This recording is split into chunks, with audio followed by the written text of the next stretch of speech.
নমস্কার বন্ধুরা, আমার চ্যানেল কুকি ফুডি ট্রাভেলারে আপনাদের সবাইকে স্বাগত। আজ আমি আপনাদের সাথে শেয়ার করব নরম পনির আর সবুজ পালংয়ের অসাধারণ সংমিশ্রণে তৈরি পালক পনির রেসিপি। তাহলে চলুন শুরু করা যাক। প্রথমে আমি পালং শাকগুলো 2 লিটার জল দিয়ে বয়েল করে নেব। 1 টিস্পুন নুন দিলাম। এবার একটা ঢাকা দিয়ে জলটা গরম হতে হতে টমেটোটা কেটে নেব।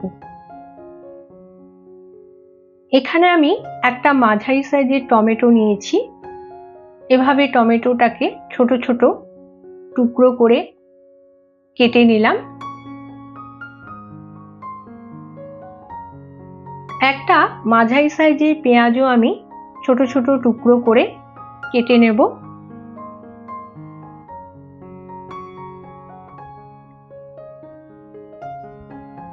এবার পনিরটাকেও কেটে নেব। আমি এখানে ফুল ক্রিম পনির নিয়েছি 300 গ্রাম। পনিরটাকে এভাবে একটু বড় বড় কিউব করে কেটে নিচ্ছি। আপনারা নিজেদের পছন্দ মতো পনিরটা কেটে নিতে পারেন। সবটা পনির আমি এভাবে কিউব করে কেটে নিলাম। এবার একটা পাত্রের মধ্যে আমি পনিরগুলোকে তুলে নেব।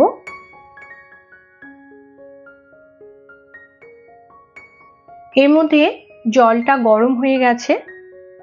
350 গ্রাম পালং শাক আমি আগে থেকে ধুয়ে পরিষ্কার করে রেখেছিলাম, সেটা এই জলের মধ্যে দিয়ে দিলাম। এবার ঢাকা দিয়ে 2-3 মিনিট আমি পালং শাকটাকে বয়েল করে নেব।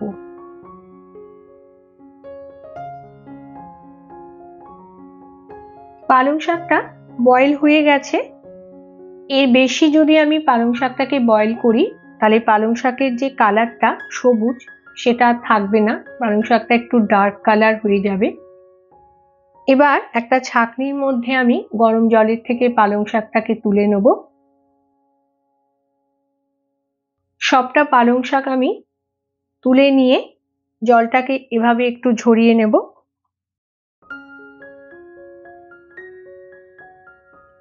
এবার একটা পালং শাকটাকে বাটির মধ্যে রেখে এর মধ্যে আমি বরফ ঠান্ডা জল দিয়ে দেব। এতে পালং শাকের কালারটা সবুজই থাকবে আর পালক পনিরটা দেখতেও খুব সুন্দর লাগবে।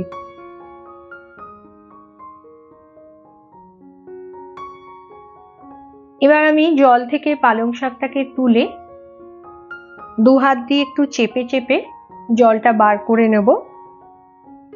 এভাবে জলটা চেপে চেপে বার করে নিয়ে একটা মিক্সিং জারের মধ্যে আমি রেখে দিলাম। সবটা পালং শাকের থেকে আমি এভাবে জল বার করে নিলাম।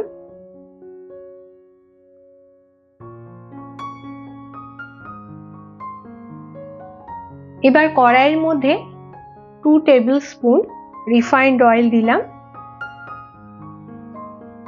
তেলটা গরম হতে হতে আমি একটা গুঁড়ো মশলার পেস্ট বানিয়ে নেব। তার জন্য একটা বাটির মধ্যে 1 টিস্পুন জিরে গুঁড়ো, 1 টিস্পুন ধনে গুঁড়ো, 1/4 টিস্পুন লাল লঙ্কার গুঁড়ো, 1/4 টিস্পুন হলুদ গুঁড়ো আর 1/4 টিস্পুন নুন দিলাম। আর সামান্য একটু জল দিয়ে মশলাটাকে ভালো করে মিশিয়ে নেব। ঝালের পরিমাণটা আপনারা নিজেদের স্বাদ অনুযায়ী দেবেন। আরও একটু জল দিলাম, দিয়ে আরেকবার ভালো করে মশলাটাকে মিশিয়ে নেব। তেলটা গরম হয়ে গেছে। 1 টিস্পুন গোটা জিরে ফোড়ন দিয়ে দিলাম। জিরেটা দিয়ে একটু হালকা নাড়াচাড়া করে 1 ইঞ্চি কেটে রাখা 3টে আদার টুকরো দিলাম। 7-8টা রসুনের কোয়া, 3টে কাঁচা লঙ্কা দিয়ে কিছুক্ষণ নাড়াচাড়া করে নেব।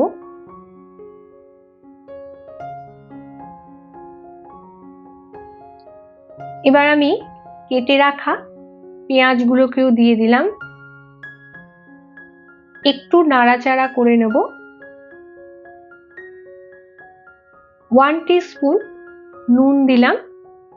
এবার নুনটা দিয়ে পেঁয়াজের সাথে আদা রসুন লঙ্কা মিনিট 3 ধরে একটু ভেজে নেব।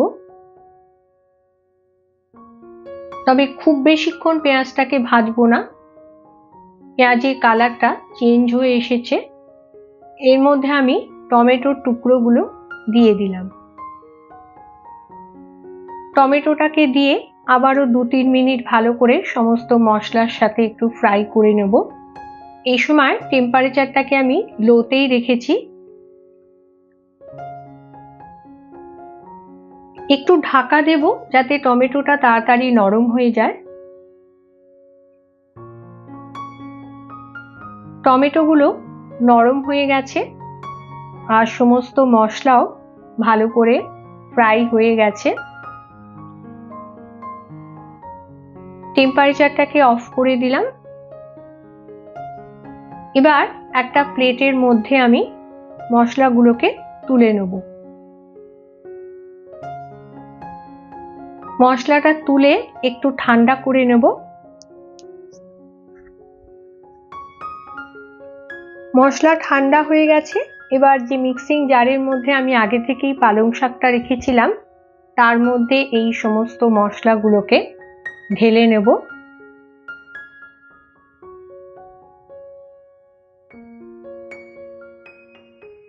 একটু লেবুর রস দিলাম।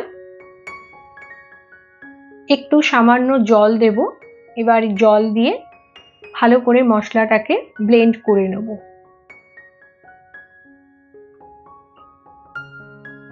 মশলাটা পেস্ট হয়ে গেছে। এই দেখুন একদম পারফেক্ট হয়েছে পেস্টটা। আর পেস্টের কালারটাও খুব সুন্দর এসেছে। এই দেখুন। এবার এটাকে আমি সরিয়ে রেখে পরের স্টেপে চলে যাব। আবারও কড়াইয়ের মধ্যে 2 টেবিল স্পুন রিফাইন্ড অয়েল দিলাম।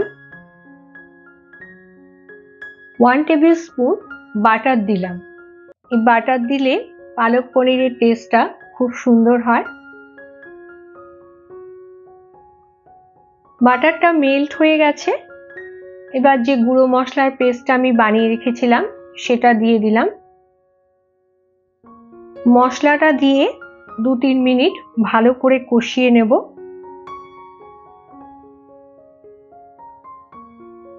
টেম্পারেচারটাকে মিডিয়াম রেখে মশলাটাকে এভাবে কষাতে থাকবো যতক্ষণ না মশলাটার থেকে তেল বেরোয়। মশলাটা কষানো হয়ে গেছে। 1/4 টিস্পুন চিনি এর মধ্যে দিলাম। চিনিটা দিয়ে একবার ভালো করে মশলার সাথে মিশিয়ে নেব। এবার যে পালং শাকের পেস্টটা আমি বানিয়েছিলাম সেটা এর মধ্যে দিয়ে দেবো।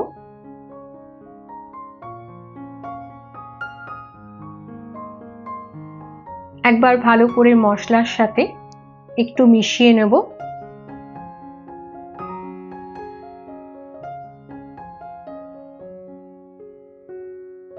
আর একটু পেস্ট বাটির মধ্যে ছিল, সেই সবটা আমি এবার দিয়ে দিলাম।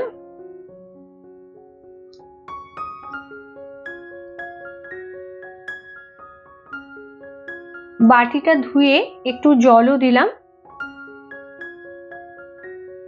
এবার সবকিছু খুব ভালো করে মিশিয়ে নেব।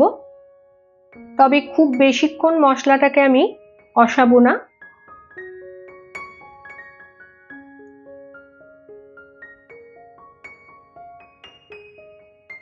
পেঁয়াজ আদা রসুন সব আগে থেকেই ফ্রাই করা ছিল। 1 টিস্পুন গরম মশলার গুঁড়ো দিলাম। দিয়ে একবার ভালো করে মশলার সাথে মিশিয়ে নেব।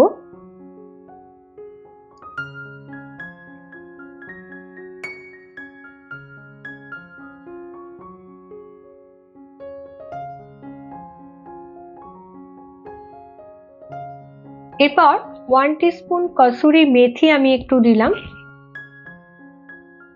এই কসুরি মেথি দিলে মশলার থেকে একটা খুব সুন্দর স্মেল আসে। এবার পনিরের কিউবগুলোকে দিয়ে দেব। আমি এখানে পনিরটাকে ফ্রাই করিনি, আপনারা চাইলে বাটারের মধ্যে একটু হালকা ফ্রাই করে নিতে পারেন। পনিরটা দিয়ে এবার ভালো করে মশলার সাথে মিশিয়ে নেব। একটু মনে হচ্ছে গ্রেভিতে জল লাগবে, তাই সামান্য একটু জল দিলাম। এই জলটা আমি আগে থেকে গরম করে রেখেছিলাম।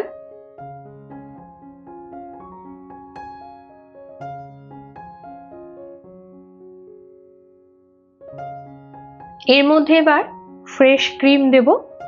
কাজু বাদাম বাটা বা টক দইও দেওয়া যেতে পারে, তবে আমি এখানে শুধু ফ্রেশ ক্রিম দিচ্ছি। 3 টিস্পুন ফ্রেশ ক্রিম দিলাম।